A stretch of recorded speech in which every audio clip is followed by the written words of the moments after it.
Thank you, Mr President. My question is to the Minister representing the Minister for Immigration and Citizenship, Senator Carr. Given that the current Prime Minister used to say that every boat arrival constitutes another policy failure, in light of the 100th boat arrival under the current Prime Minister's watch over the weekend, will the Minister now concede that this government has a ton of policy failures? A ton. The Minister representing the Minister for Immigration and Citizenship, Senator Carr. I thank the Senator for her question. What we can say with certainty is that this government is... Well, no certainty in your budget figures ever. Senator Carr, just resume your seat, Senator Carr. Senator Carr, just resume your seat because you're wanting to debate the issue. Senator Carr. Thank you, Mr President. The government is committed to breaking the people smuggling trade. And what the Prime Minister has announced is that we'll be introducing legislation to the Parliament to amend the Migration Act and provide certainty for offshore processing. The cost of implementing the transfer arrangement in Malaysia will be largely, as been previously announced, at some $292 million.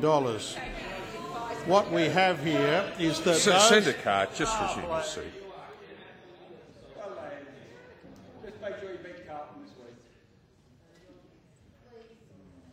Senator Carr, continue.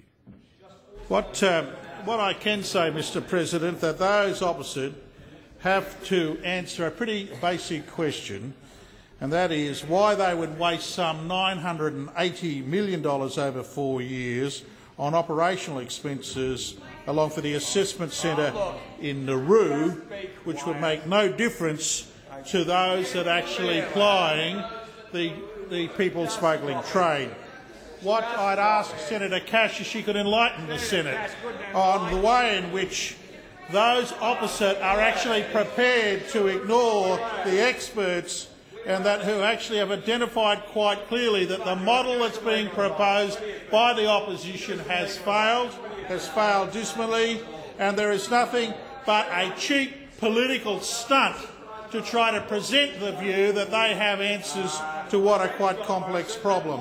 What we have is quite sharply a contrast.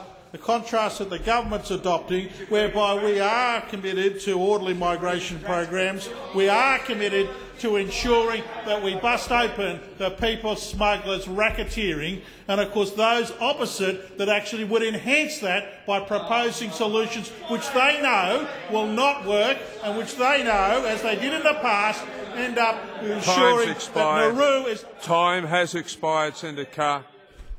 Just wait a minute. Just what? Oh.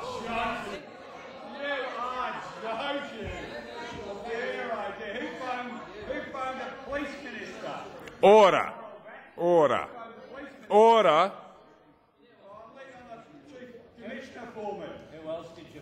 Order.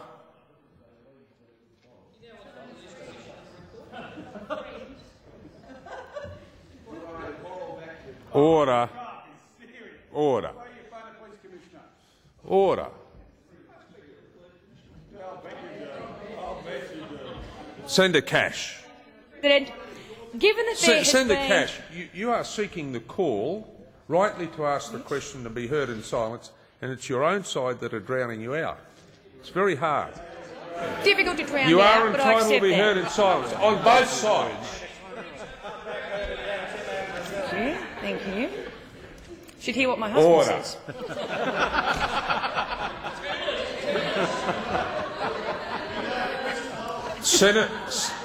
Senators on both sides. Senator Cash. Thank you, Mr President.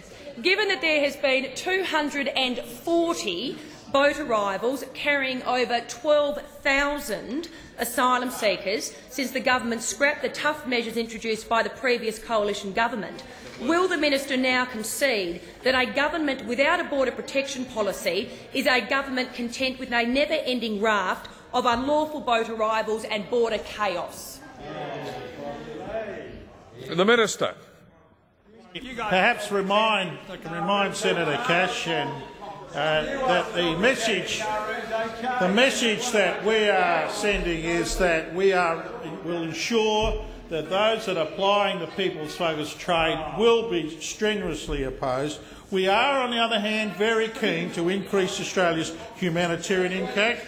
We are helping improve the treatment of refugees throughout the region, and we are quite genuinely contributing to a regional solution on these issues. What I can also remind senators opposite that under their proposal, 95% of those that ended up in the room— Just sit down, Senator Carr.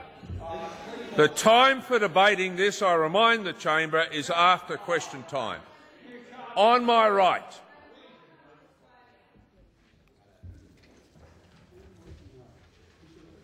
Senator Carr. Of those people who were found to be refugees and were left to rot in Nauru, 95% actually ended up settling in Australia and New Zealand. So the claims made opposite by those when they were in government were demonstrably untrue. That in fact we had a 95% Time has failure expired, rate. Senator Carr. Time's expired. Senator Cash. Thank you, Mr President.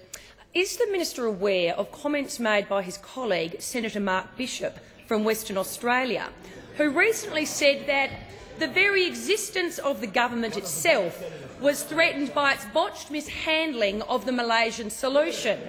If the government's own caucus members don't have confidence in its border protection policies, how can it expect the Australian people to?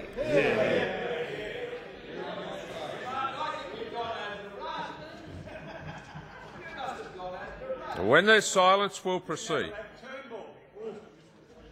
The Minister. What I am aware of is that the government is very, very clear.